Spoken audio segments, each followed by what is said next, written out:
వాసుదేవన్ గారు, ఇప్పుడు గన్నవరంలో టీడీపీ ఆఫీస్ మీద దాడి జరిగింది. వైసీపీ కార్యకర్తలు దాడి చేశారు లేదా వంశీ అనుచరులు దాడి చేశారు అనేది ఆ రోజున అప్పుడు చర్చ జరిగిన సందర్భం. ఇరు వర్గాలు, తెలుగుదేశము వైసీపీ వర్గాలు కూడా ఆ రోజు ఘర్షణకు దిగాయి. పట్టాభి నేరో ఎస్కేప్ నిజంగానే. పట్టాభి టార్గెట్ గా కూడా అక్కడ జరిగింది. ఆ పట్టాభి కానీ దొరుకుంటే పరిస్థితులు భిన్నంగా ఉండుండయి.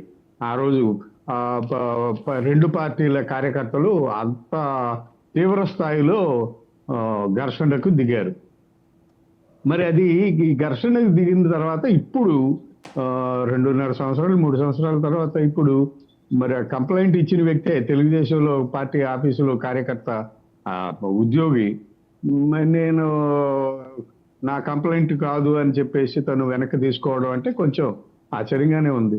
మరి వంశీ ప్రలోభాలకు గురి చేశాడా, లేకపోతే వంశీ ఏమన్నా భయపెట్టాడా, ఏం చేశాడు, ఎందువల్ల అతను తీసుకున్నాడు అనేది అతను మాత్రమే చెప్పగలడు తప్ప మిగిలిన వాళ్ళు ఎవరు, తెలుగుదేశం వాళ్ళకు కూడా అది అర్థం కాని మింగుడు పడని విషయం అది.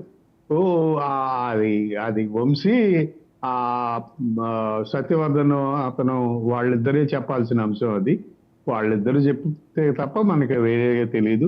తెలుగుదేశం పార్టీ నాయకులకి కూడా, గన్నవరంలో ఉండే నాయకులకి వాళ్ళకు కూడా తెలియదు ఏం జరిగింది ఏంటి అనేది, ఎందుకు అతను మళ్ళీ న్యాయమూర్తి దగ్గరికి వెళ్ళి విత్డ్రా చేసుకున్నాడు అనేది చూడాలి. అయితే ఇట్లాంటి ఘర్షణలు జరిగినప్పుడు ఇవన్నీ రాజకీయం కాబట్టి వీటి వెనక కూడా రాజకీయ నిర్ణయాలే ఉంటాయి.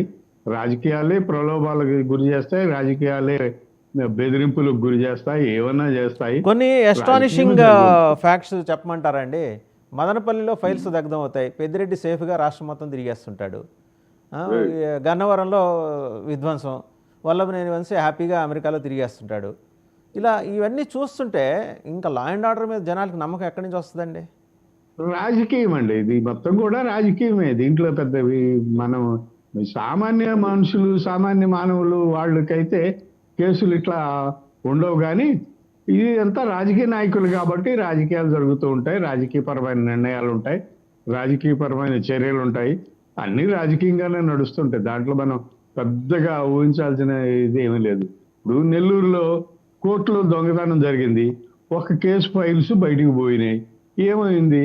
ఆయన మంత్రిగా ఉన్నాడు, ఇప్పుడు మాజీ మంత్రి, నెల్లూరులో హ్యాపీగా తిరుగుతూ ఉంటాడు. అలాగే పెద్దిరెడ్డి తిరుగుతూ ఉంటాడు, వంశీ తిరుగుతూ ఉంటాడు, ఇంకొకళ్ళు తిరుగుతూ ఉంటాడు. పల్నాడులో మరి బోండావమ్మని వీళ్ళని పరిగెత్తించిన నాయకులు ఉన్నారు, వాళ్ళు స్వేచ్ఛగానే తిరుగుతూ ఉంటారు. ఏముంటుంది, ఇది రాజకీయ పార్టీ. తెలుగుదేశంలో ఉన్న వైసీపీలో ఉన్న వాళ్ళంతా కూడా రాజకీయ నాయకులే.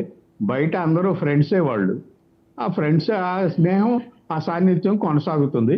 అవసరాలకు అనుగుణంగా అది వివాదం అవుతుందా లేకపోతే గొడవ అవుతుందా ఏంటి అనేది ఆ పరిస్థితి, ఆ రాజకీయ పరిస్థితులను బట్టి ఉంటుంది. రైట్. శివపార్వతి గారి దగ్గర, శివపార్వతి గారు, ఈ అంశంతో పాటు 170 మీద అయ్యన్న పాత్రుడు గారు చిచ్చు రాజేశారు.